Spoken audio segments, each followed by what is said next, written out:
News में बड़ी खबर आपको बता दें कि महागठबंधन की दरार अब खुलकर सामने आने लगी है। कल तेजस्वी यादव और लालू प्रसाद यादव दिल्ली पहुंचे थे राहुल गांधी से मीटिंग के लिए, लेकिन बिना मीटिंग के ही तेजस्वी यादव वापस पटना आ गए और पटना आने के बाद लालू यादव ने अपने नेताओं को पार्टी का सिंबल बांटा। तो क्या है ये पूरी खबर, इसी खबर पर ज्यादा अपडेट के साथ मेरे साथ मौजूद है कैपिटल टीवी के executive editor Rajiv Singh ji. Sir, Lalu Prasad Yadav ने अचानक से पटना पहुंचकर सारी पार्टी के नेताओं को सिंबल बांटने लगे। देखिए, अचानक कुछ ऐसा नहीं है। जब दिल्ली पहुंचे थे तो उनको बड़ी उम्मीद होगी कि शायद राहुल गांधी से मुलाकात हो जाए, शायद तेजस्वी की बातों को या लालू यादव की खुद की बातों को राहुल गांधी सुन लें, लेकिन मुलाकात तक नहीं हुई। तो जो लगातार ये कह रहे थे कि महागठबंधन एकजुट है और अभी भी दावे कर रहे हैं, तो कहीं ना कहीं बिहार की जनता गुमराह करने के लिए तो कर रहे हैं, लेकिन जिस तरह से राबड़ी आवाज़ पे लगातार नेताओं का पहुंचना जारी है, जिस तरह से रात भर मीटिंग चल रही है, कांग्रेस उधर अपने दिल्ली में मीटिंग कर रही है, राहुल गांधी अलग मीटिंग कर रहे हैं और इसके बाद भी कुछ नहीं निकल के आ रहा है, तो सोचिए कि बिहार को किस तरह से बांटने की, किस तरह से लूटने की कहा जाए, एक तरह से आपस में ही मीटिंग में ही साजिश लोग कर रहे हैं। क्या कर रहे हैं आखिर, जब कोई निर्णय तक नहीं पहुँच पा रहा है और इधर लालू यादव गुस्सा कर चले आ जा रहे हैं, नाराज होकर चले आ रहे हैं पटना, तो फिर तेजस्वी यादव के पास भी कुछ चारा नहीं रह जा रहा है। और ये सारे के सारे लोग आकर ये हो रहा है कि आप छोड़ो, अब राहुल गांधी की परवाह नहीं करनी, कांग्रेस की परवाह नहीं करनी, इसको हटाओ। और इसके बाद ये पार्टी नेताओं को अपने सिंबल बांटना शुरू कर दे रहे हैं, टिकट बांटना शुरू कर दे रहे हैं कि अब आप जाकर क्षेत्र में चुनाव लड़ो, अपने प्रचार करो, नामांकन की तैयारी करो। सोचिए, आधिकारिक तौर पे किसी भी, न कांग्रेस ने, न आपको राजद ने, न लेफ्ट ने भी सिंबल बांटना शुरू कर दिया है को, लेकिन सब कुछ अनाधिकारिक तौर पे, आधिकारिक तौर पे कुछ भी नहीं है। होना क्या चाहिए, महागठबंधन में आप हैं और आप कह रहे हैं कि एकजुट हैं और कुछ भी ऑफिशियली नहीं हो रहा है, तो सब एक दूसरे को टसन दिखा रहे हैं। और लालू यादव देखिए, अगर कहा जाए तो अपने पुराने रंग में वापस आ चुके हैं और अब वो उन्होंने अपना दम दिखाना शुरू कर दिया है और टसन दिखाना शुरू कर दिया है कि ठीक है, तुम सीट शेयरिंग पर बात मत करो, तुम कैंडिडेट का कुछ अनाउंसमेंट मत करो, लेकिन अब मैं रुकने वाला नहीं हूँ। क्योंकि देखिए, पहले कांग्रेस धमकी दे रही थी, 12 तक का समय दिया था, 13 को ये कह रहे थे कि अपना हम उम्मीदवार का अनाउंसमेंट करेंगे। अब क्या किया, राहुल गांधी ने को साइड करके लालू यादव ने खुद ही सिंबल बांटना शुरू कर दिया है। अब जिन नेताओं को उन्होंने सिंबल बांटा है उस पर भी जरा हम बात कर लेते हैं। भाई वीरेंद्र हैं, इसको लेकर काफ़ी तेज प्रताप हमलावर भी रहे, लेकिन दरकिनार करके, उनकी बातों को साइड करके लालू यादव ने इनको मनेर से टिकट दिया है, खड़ा किया है कि, और ये काफ़ी देखिए वहाँ जाकर मौजूदा विधायक भी हैं और कद्दावर नेता हैं। तो एक तो ये मनेर विधायक हो गए, जो भाई वीरेंद्र हो गए, मनेर से खड़े होंगे। दूसरा है रेखा पासवान, मसौढ़ी से ये खड़ी होंगी, सुरक्षित सीट है और विधानसभा सीट से उम्मीदवार भी हैं। 2 बार से रेखा पासवान चुनाव जीतती आ रही हैं। अभी हाल में आपने देखा होगा राबड़ी आवाज़ को प्रदर्शन हुआ था, बिल्कुल सही कह रही हैं आप, जो लेकर कि भाई हम विधायक काम नहीं कर रही हैं और 5 साल इन्होंने सिर्फ बस ऐसी हिलावाली से अपना टाल दिया समय और लोगों के लिए काम नहीं किया। तो काफ़ी विरोध भी हुआ था रेखा पासवान को लेके, लेकिन लालू यादव ने, तेजस्वी यादव ने सारे विरोध को दरकिनार कर दिया और इसके बाद रेखा पासवान को ही टिकट दिया।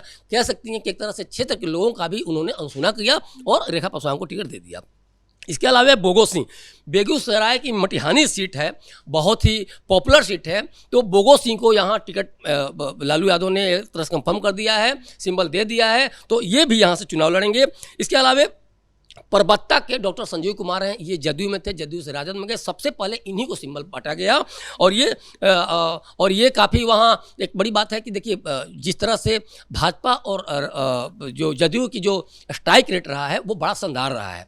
इसमें परबत्ता से डॉक्टर संजीव कुमार की जीत कितनी आसान रह जाएगी ये कहने वाली बात नहीं है, क्योंकि वहाँ टक्कर तो मिलेगा ही मिलेगा, क्योंकि आप जदयू के टिकट पर थे, अब लड़ रहे थे, जीत रहे थे, वो अलग बात थी, लेकिन अब राजद के थ्रू वो करेंगे। और उस रात का जिसको लेकर तेजस्वी वगैरह पे बहुत सारे अभी आरोप तय किए हुए हैं कल ही जो सुप्रीम कोर्ट ने, तो अब मामला और भी ज़्यादा पलट गया है। तो परबत्ता से डॉक्टर संजीव कुमार लड़ने जा रहे हैं, लेकिन मान के चलिए कि जो एनडीए का जो भी उम्मीदवार है उसके तुलना में वो कहीं टिक नहीं पाएंगे, ये भी तय मानिए।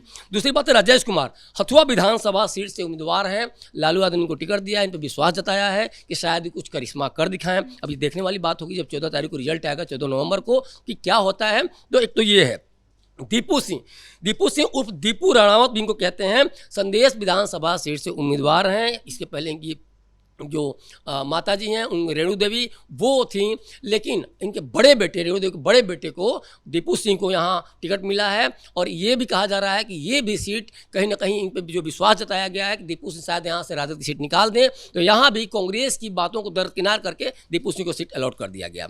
उसके अलावा देखा जाए तो ये पूर्व विधायक हैं अरुण यादव के पुत्र भी रहे हैं, चर्चित चेहरे हैं, लेकिन माता पिता चर्चित हैं, दीपू सिंह बहुत चर्चित नहीं है। लेकिन ठीक है, चूंकि यादव का वहाँ गढ़ है, यादव बहुल इलाका है, तो इस चलते उनको लग रहा है कि शायद यादवों के थ्रू हम ये दीपू सिंह जीत जाएँ, इसलिए इनको टिकट दिया गया है। इसके बाद देखिए लेफ्ट में भी कुछ सीटों पे जो सिंबल जारी किए हैं, तो उसमें भी हम थोड़ा सा इस पर चर्चा कर लें। घोसी से रामबली यादव का नाम आ रहा है। देखिए लेफ्ट भी कहीं कोई चर्चा नहीं, न कांग्रेस से चर्चा है, न कहीं राजद चर्चा। हालांकि ये कह रहे हैं कि हमें लालू यादव से, तेजस्वी यादव से पूछताछ करके ही हमने वो किया हुआ है। लेकिन चलिए, जिस तरह से महागठबंधन के अंदर रार मची हुई है, उसमें कुछ भी कहना सही नहीं है। घोसी से तो रामबली यादव की मैंने बात की, तरारी से मदन सिंह चंद्रवंशी को सिंबल मिला है, और पटना के दीघा से दिव्या गौतम को यहाँ सिंबल मिला है। अगिया से शिव प्रकाश रंजन को पे विश्वास जताया है लेफ्ट ने। आरा से क्यामुद्दीन अंसारी को कैंडिडेट बनाया गया। तो ये सारे लोग जो हैं, इन लोगों को लेफ्ट ने, राजद ने अपने अपने सिंबल दे दिए हैं। दूसरी बात एक चीज़ और है, जदयू की भी अगर हम बात करें तो जदयू में भी कुछ सिंबल बांटा गया है। जैसे भोरे जो सुरक्षित सीट है, शिक्षा मंत्री सुनील कुमार को किया गया पहले ही। सोनवर्षा की बात करें जो सुरक्षित सीट है, तो जो मद्य निषेध मंत्री हैं रत्नेश सदा, उनको टिकट दिया गया है। राजपुर जो सुरक्षित सीट है, पूर्व मंत्री संतोष कुमार निराला को टिकट दिया गया है। जमालपुर की बात करें तो पूर्व मंत्री शैलेश कुमार को टिकट दिया गया है। वैशाली से सिद्धार्थ पटेल को टिकट दिया गया है। मोकामा से अनंत सिंह को सिंबल दिया गया है, और झाझा से दामोदर रावत को। तो ये सारा पूरा है।